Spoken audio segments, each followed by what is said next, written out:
Hola bibliovisitantes, ¿cómo están? Espero que estén bien en este día, sea cual sea el día que estén viendo esto. Terminó el 2022 y empieza el 2023, no me digas, qué dato más curioso.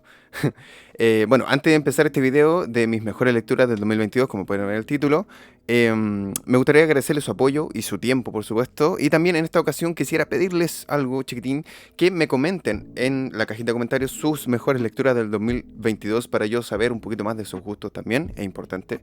Y lo que planean leer también, si es que tienen alguna lista de To Be Read de este 2023. Y si es que llegan al final de esta lista de libros de mis mejores lecturas 2022, si es que les interesa que le haga un video en especial a alguna de esas lecturas y para dedicarle más tiempo, poder explayarme mucho más y para tal vez aproximarle a la lectura o tal vez para abrir un debate si es que a ti no te gustó y lo leíste. Eso es lo importante. Así que los leo acá abajo. Ya sin más preámbulo, por favor, vamos con la lista de mis mejores lecturas del 2022.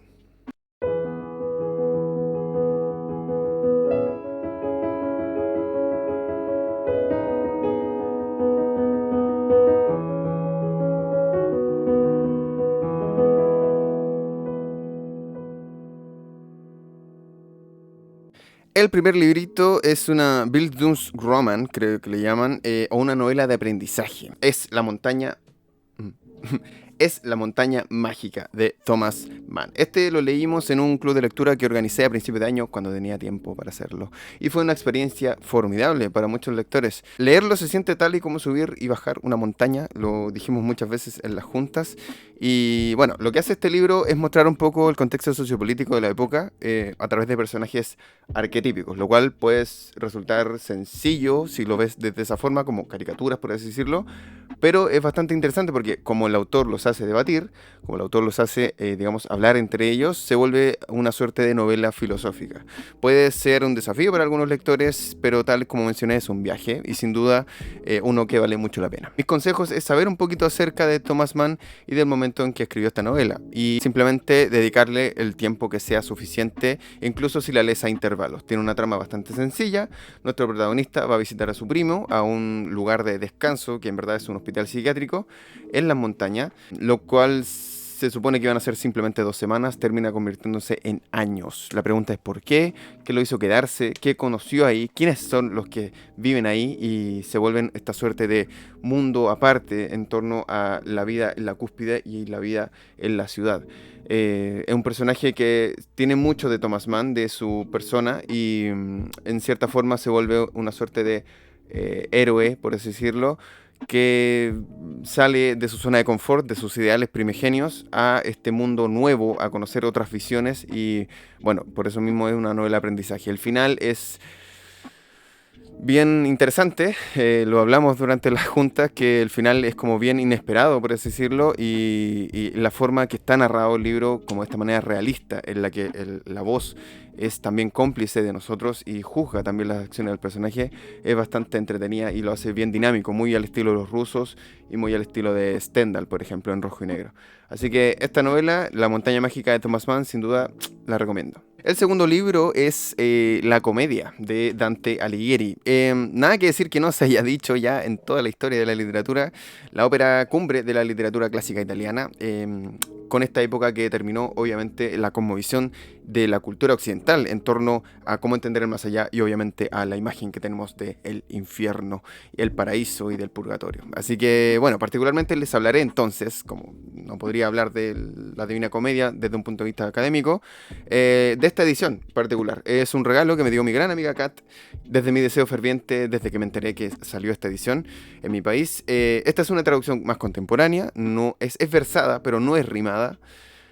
A diferencia de otras ediciones, lo que ayuda mucho a un mejor entendimiento, a una mejor cercanía con los lectores actuales, ya que no te fuerza las rimas y no se vuelve una dificultad muy estética, entonces va más al meollo del asunto. La ligereza de esta traducción, complementada con el glosario que contiene, con el mapa del infierno de Dante, con las notas al pie y obviamente el estudio previo de esta edición, me hizo sentirme como en casa. Es un libro que se volvió mi zona de confort, es una edición preciosa, si bien bastante sencilla, pero ustedes saben que acantilado es como, wow, es como que si puedes tener un acantilado, ojalá hazlo. Y si no, bueno, ojalá juntar las moneditas para tenerlo, porque vale mucho la pena, de verdad, vale mucho, mucho la pena.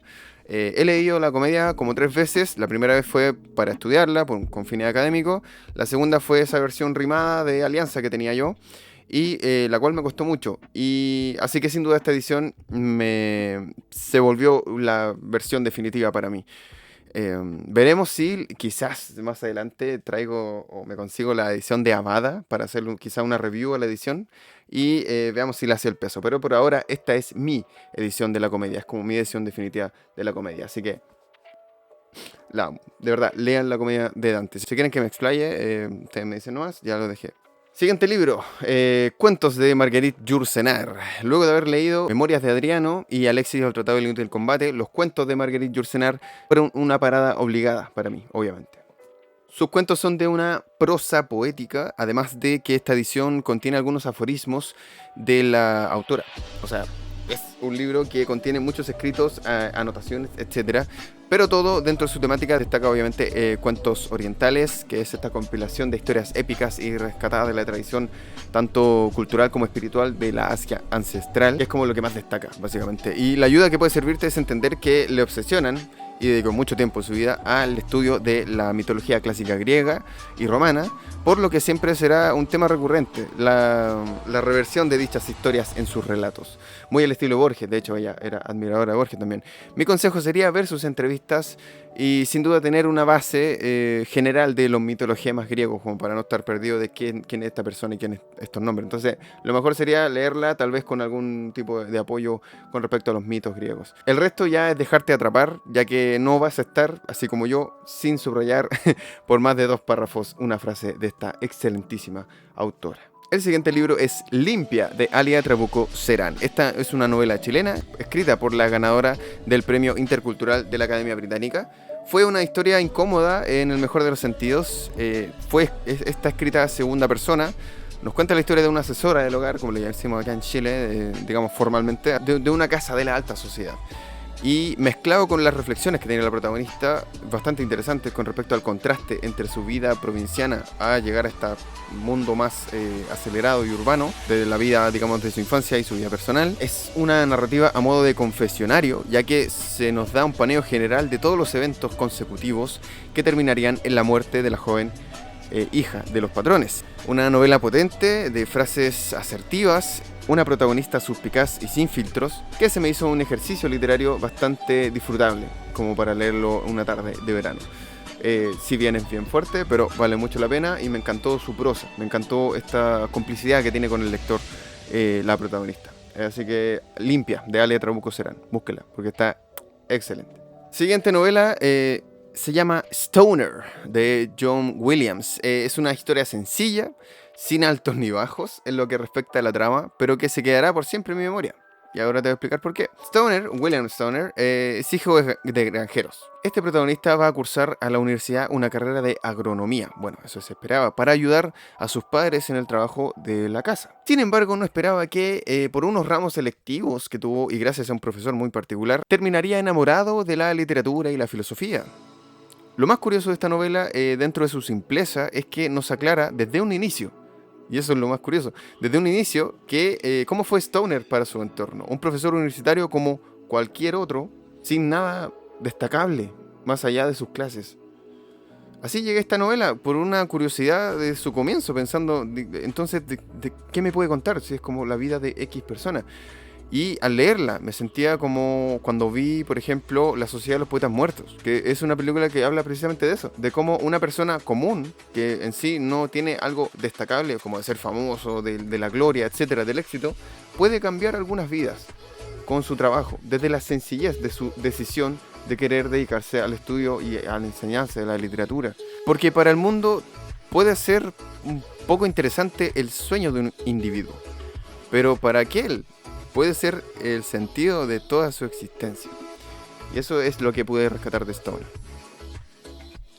Siguiente libro, Shakespeare and Company. Este libro, escrito por Sylvia Beach, narrada es por su propia protagonista. De hecho, un conjunto memorial, digamos, son obviamente sus memorias, es a modo de diario, que abarca una breve historia de la librería, esta famosísima librería en París, especializada en la literatura anglosajona, uno de los atractivos literarios, de hecho, para los lectores de todo el mundo, más visitados año a año. Desde su herencia librera, su cambio de locación, su relación con algunos escritores asiduos durante el inicio del siglo XX. Recordemos que Shakespeare and Company servía como albergue para muchos escritores y muchas personas que necesitaban apoyo. De hecho, hoy en día creo que lo siguen haciendo, solo que el pago es que tienes que trabajar por ahí como un par de horas. Si quieres pasar la noche, así que sigue su tradición. Entre los más destacados, por supuesto, James Joyce, que fue el motivo por el cual me interesó su vida. Me maravilló conocer la experiencia de esta librería, de esta librera también, y su sueño de mantener la tradición de su local, el cual obviamente ha perdurado hasta el día de hoy en el tiempo. Si un día voy, guarden este video o me lo mandan para recordarme que quizás los sueños se cumplen. Y si no voy, bueno, ustedes saben que va a estar acá este acercamiento, lo más cercano a visitar la librería Shakespeare and Company. Así que gracias a Nicole de Scarlet Letter Libros por este regalo. Así que vayan a seguirla en Instagram porque sube excelentes libros en torno a la cultura de Medio Oriente. El siguiente libro no es tanto de autor, sino de autores. Más de 100 plumas, de hecho. Autores latinoamericanas, europeas, clásicas, contemporáneas. Hay ensayos, poemas, frases, simplemente fragmentos, relatos, todo tipo de escrito que contenga o que le dedique palabras a un perro. Así es, este es el gran libro de los perros. Es una gran compilación bibliográfica de perros. Para el dog lover de corazón y para el amante de la literatura universal. Mezcla los dos mundos, eso es lo mejor.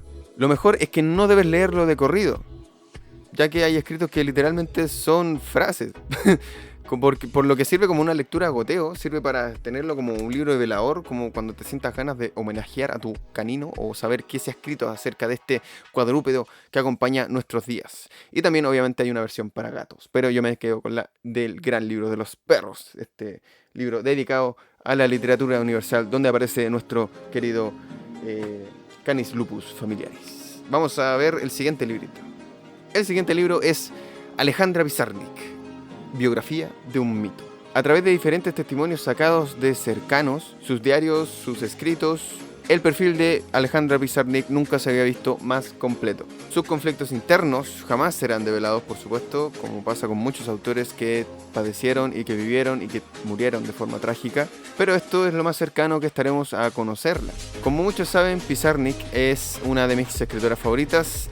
Cuando descubrí su poesía, al igual que con Sylvia Plath, pude entender que la poesía podía ser más profunda, personal, a estos autores que son proclamados tristemente como el artífice del artista maldito, del escritor maldito, del poeta maldito.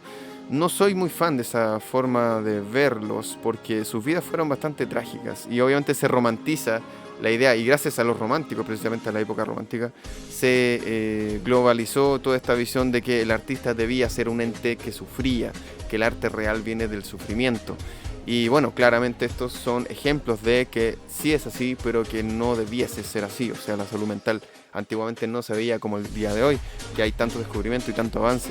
Así que si ves a un escritor o a un lector que tú conozcas un poquito depresivo, como que igual es como para darle una doble visión, una revisada y no simplemente decir, oh, qué genial, cómo sufre el poeta, porque así funciona el arte. El arte también es un grito de ayuda.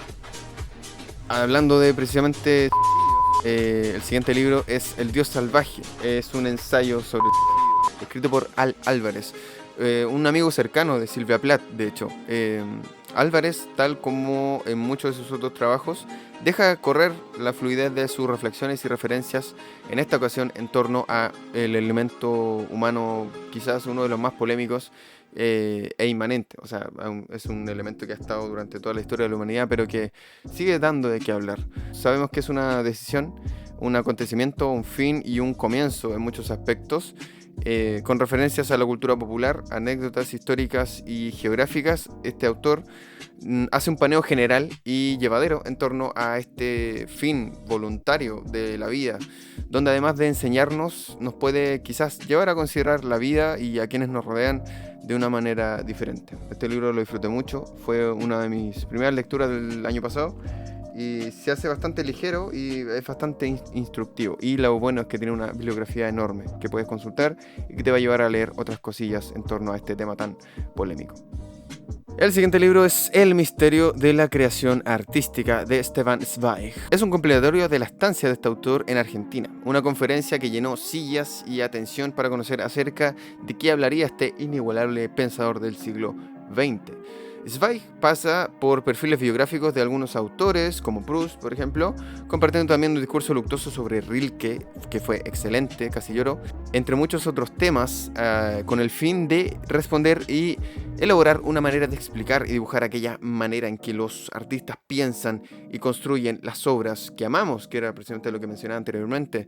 Personalmente, considero que tener este tipo de escritos y poder leerlos nos transporta, por supuesto, las clases o las conferencias o los foros, los simposios transcritos. Es como si uno pudiera transportarse a esa instancia donde está la persona hablando. Eso es lo excelente. Amo los libros de clases de algunos autores. De hecho, tengo muchos de libros de clases de algunos autores, de Hebe Uhart, de Borges, de Cortázar, etc. Y son un deleite para el ojo curioso que le gustaría participar en estas instancias. Así que si tienes cerca la oportunidad de ir a unas clases, a una conferencia de tu autor favorito o de un autor latinoamericano que esté dando de qué hablar, hazlo. Por favor, participa, no te lo pierdas. Siguiente libro, La poesía de James Joyce. Lo mismo que con la comedia de Dante, no podría crear un recurso, digamos, de acercamiento a Joyce que no sea académico, y debo decir que su poesía no ayuda mucho. Llena de contexto irlandés, juegos de palabras, autorreferencias, un sinfín de recursos lingüísticos que la verdad dejan al lector exhausto. Es un desafío, como todo en este autor, de hecho. Por lo tanto, mi recomendación es de su lectura, más que leerla porque sí, es que lo hagan con esta edición. Esta edición del Cuenco de Plata contiene todos los poemas del autor de Ulises, tanto los póstumos como los escritos en vida. Me ayudó a entender el trasfondo al ser una edición crítica, por supuesto, lleno de notas a su reverso y un acercamiento previo al comienzo de la obra. O sea, tienes todo lo necesario para entender los poemas de este libro. Es bilingüe, es llevadera y te hace entender a este crucigrama que era la escritura de Joyce, quien se volvió, gracias a este tipo de ediciones y mi mayor entendimiento a medida que lo iba leyendo, en uno de mis autores favoritos y uno de los autores de la historia que más admiro y que me encanta releer. O sea, siempre vuelvo a revisitar a Joyce porque siempre saco otras cosas. Recomiendo mucho música de cámara, ojalá leerlo en su idioma original si sabes inglés. Y si no, con un diccionario al lado, pero que sirve mucho, un diccionario irlandés yo creo, más que inglés, pero sirve mucho. Su título y su rítmica al leerse se me hizo muy agradable y tiene mucho sentido también. Es bastante, emula mucho a los románticos de la época pasada, pero Joyce igual apela mucho a lo que es la identidad irlandesa y a una crítica satírica en torno a cómo la diversidad cultural de Irlanda se fue perdiendo y haciendo como esta amalgama de cosas que obviamente critica también en su libro, en su obra magna que sería el Ulises. El siguiente libro es En la casa de los sueños, de Carmen María Machado. Este libro es la curiosidad que necesitas si te gustan los libros queer con temática LGBT, con un poco más de madurez, ya, o sea, saliendo un poquito de lo juvenil. Esta autora nos regala un testimonio memorial, igual está basado mucho en su vida personal. Es la historia de una relación de dos mujeres. Es una historia que se narra en pequeñas ventanas, como le digo yo, a la vida íntima de la autora. Es una relación que se torna de un cuento de hadas a una pesadilla, lo cual no recomiendo si has pasado por una relación sentimental de abuso, a menos que ya hayas sanado o quieras sentir el apoyo de la autora una vez habiéndolo superado, o sea, como para sentirte que no estás solo o sola. Esta prosa poética y en segunda persona que posee los escritos te hace armar como una suerte de rompecabezas, como una suerte de puzzle de emociones, cuyo fin es demostrar que no importa de dónde venga la violencia, sino que cómo la contamos. Siguiente libro, El cáliz y la espada. Este librazo es un ensayo de historia cultural femenino, pero que es el ensayo de historia cultural de la mujer por antonomasia. Es el libro. No había leído un texto más completo en lo que a historia de la mujer se refiere.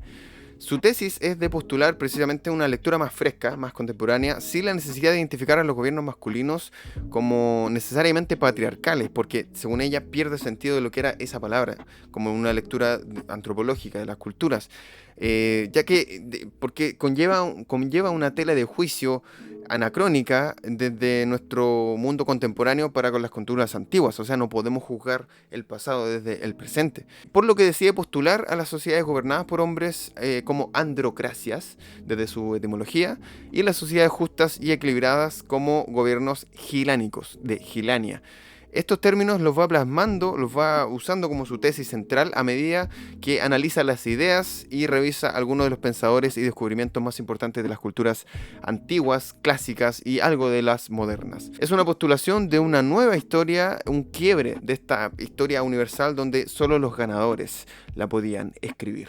Este es el cáliz y la espada, la historia de la mujer a través de las culturas, o la historia de la cultura a través de las mujeres. Bueno, cualquiera de las dos. Acá debo hacer una aclaración, una pausa. Los libros de historia cultural, como la mayoría de los que he nombrado últimamente, son mi debilidad, ustedes lo saben. Y el año pasado leí 2 que trataron de un tema muy similar. Entonces voy a mencionar los 2, pero solo uno es el que está en la lista. Aunque ahora pienso que tengo varios libros que hablan de este tema. Quizás le podría dedicar un video. Pero este fue muy popular, este particular. El infinito en un junco, de Irene Vallejo. Es una lectura ligera, es literaria, acerca de la historia de nuestro motivo por el que estés viendo este video, que son los libros. Es la historia cultural del libro, pero escrito muy literariamente. Pero junto con esta obra, o un poco tiempo después, leí un texto que habla de un tema mucho más general, y sin tanta literatura ni como de prosa. O sea, que sinceramente me voló la cabeza. Y que sería Papel. Así se llama, tal cual. De Mark Kurlansky. Porque a diferencia del infinito en un junco, el cual sigue al libro como el protagonista literario, que es un ejercicio muy bello, por cierto, Papel nos narra la historia de la humanidad a través y desde la invención de esta herramienta, de este elemento que hoy en día vemos tan natural, pero que cambió la forma en la que se transmite la información. Se siente mucho más esta determinación histórica que conllevó la invención del papel. Pasa por la tecnología, por los movimientos sociales, por la industrialización, su implicación sagrada en algunas culturas, y es muy abrumador la forma en la que el libro te entrega tanta información. Es de esas lecturas que me gusta absorber, así como que me dan ganas de léanlo, por favor, lean Papel. Me dan ganas de meterme entre sus páginas para perderme, pero como comerme el libro. Lo recomiendo totalmente al amante de la historia humana y obviamente de los libros. Si te gusta la historia del ser humano y los libros, tienes que leer Papel. Y también tienes que leer, obviamente, El infinito en un junco. Pero Papel, de verdad. Muy bueno el libro. Muy malditamente bueno el libro. Estamos llegando al final. Quedan 3 libritos. El siguiente libro es Las Horas, de Michael Cunningham. El libro es para los amantes de Virginia Woolf y todo lo que su estética y visión atmosférica se refiere. A través de 3 perspectivas, a través de 3 épocas también diferentes. La primera es la propia Virginia Woolf, mientras se escribe la novela de la señora Dalloway. La segunda sucede durante los años 50, donde Laura Brown, una esposa infeliz en su matrimonio, se encuentra leyendo dicha novela. Y la tercera sucede, en la época en la que se escribió la novela, en la actualidad, donde una mujer llamada Clarissa, precisamente, al igual que la protagonista de la novela, está organizando una fiesta, al igual que la protagonista de la novela. ¿Cómo mezclar estas 3 historias? Cunningham lo hace de una forma sutil, magistral y con una genialidad que juega mucho con tus sentidos. Esta novela, por cierto, inspiró la película homónima del año 2003, si no me equivoco, quien hizo a Nicole Kidman ganadora del Oscar por interpretar a esta escritora londinense, a Virginia Woolf precisamente. Mi consejo, obviamente, antes de leer este libro, es leer La señora Dalloway, saber un poco de la vida de Virginia Woolf y obviamente ya luego de eso poder aventurarte con esta triada de mujeres que las une un destino en particular. Y obviamente si quieres después complementarlo con la película sería genial, pero la verdad es que el librito es bastante bueno. Es excelente la escritura de este autor. Al igual que con otros libros que tiene, hay uno que es parecido, que es sobre Walt Whitman, que espero también poder leer próximamente. Pero con Las Horas de Michael Cunningham tienen suficiente. El siguiente libro es La obra imprescindible de Susan Sontag. Esta compilación es todo lo que necesitabas de la autora estadounidense. Sontag fue una periodista, pensadora intelectual y que postuló en muchos de sus textos su visión sobre la política y sobre conceptos humanos que siempre están abiertos a debate a través de sus diversos talentos, siendo uno de estos obviamente su pasión por la fotografía y el estudio de las guerras. Su visión se ve plasmada en esta antología que si bien no son completas, como les digo, la metáfora mejor que se me ocurre es que es una pulpa, la pulpa de toda su cosmovisión, muy citable de hecho, y que te invita a leer otros textos, por supuesto, para expandir tu propia lectura de la historia, la cual sigue muy vigente hasta nuestros días. Todavía se sigue leyendo a Susan Sontag, sobre todo sobre la fotografía, cuestión de énfasis, el dolor de los demás, etc. Y sigue estando y va a estar por mucho tiempo en la palestra de las grandes autoras representantes del pensamiento contemporáneo intelectual del siglo XX. Susan Sontag, obra imprescindible, échenle un vistazo porque está para chuparse los ojos. Y ya nos estamos acercando al final, ya este sería el último librito. Y si llegaste hasta este punto, quiero agradecer completamente y enormemente tu tiempo, de verdad lo agradezco. Así como mis deseos de que este 2023 tengas excelentes lecturas. Recuerda comentar qué libro de la lista te gustaría que me expandiera para dedicarle un video completo. Y ya para irme despidiendo, el último libro de la lista es El baile de Natacha. Título inspirado en esta famosa escena del baile de Guerra y Paz de Lev Tolstoy. Este libro de Orlando Figes, o no sé cómo se pronuncia, Figes, es una revisión de las relaciones que poseían los artistas políticos y la religión, la cosmovisión general, en torno a la conformación de la cultura rusa. ¿Qué quiere decir esto? Es un texto de historia cultural que pretende responder a la pregunta de ¿qué es lo ruso? ¿Qué hizo esta nación imperio para ser lo que es hoy en día? Desde la fundación de San Petersburgo, pasando por el imperio zarista y las guerras y obviamente la vida cotidiana de los rusos, todo narrado y citado desde los artistas, los escritores, los músicos y teóricos que escribieron en torno a todos los atributos que posee esta nación culturalmente. Un libro denso, sí, debo reconocerlo, pero lleno de metareferencias y una gran bibliografía, grandes autores citados, Dostoyevsky, Gogol, Pushkin, Tolstoy, etc., que te invita a conocer mucho más la cultura rusa, por la cual, como pueden adivinar, siento un gran y un profundo interés y admiración. Ya, es como, obviamente, y me sirvió mucho, de verdad. Tiene otro libro que es la Revolución Rusa, que es este, que serviría como una suerte de secuela, ya que este justamente termina como cuando los zares... Y este empieza ya en la Revolución Rusa a principios del siglo XX. Entonces, también otro libro determinante. Pero obviamente El baile de Natacha es todo lo que necesitas. Si quieres leer a todos los rusos, si quieres escuchar a Tchaikovsky de una forma diferente, por favor, léete El baile de Natacha. 17 libros que visité este 2022. Dios, estoy cansadísimo. ¿Qué me depara el futuro de mis lecturas? Ya lo sabremos. Leeré tus comentarios, gracias por suscribirte. No olvides que paso la mayor parte de mi tiempo en Instagram. Ahí te enterarás de sorteos, nuevos libros adquiridos y un poco de mi vida diaria. Recuerda que no soy dueño de la verdad. Si escuchaste algo acá con lo que no estás de acuerdo, puedes comentarlo abajo y yo lo leeré. Solo soy un lector curioso de los libros y de la vida. Y esperando que nunca te falten las lecturas, me despido. Soy Diego y te invito a que nunca dejes de visitar los libros.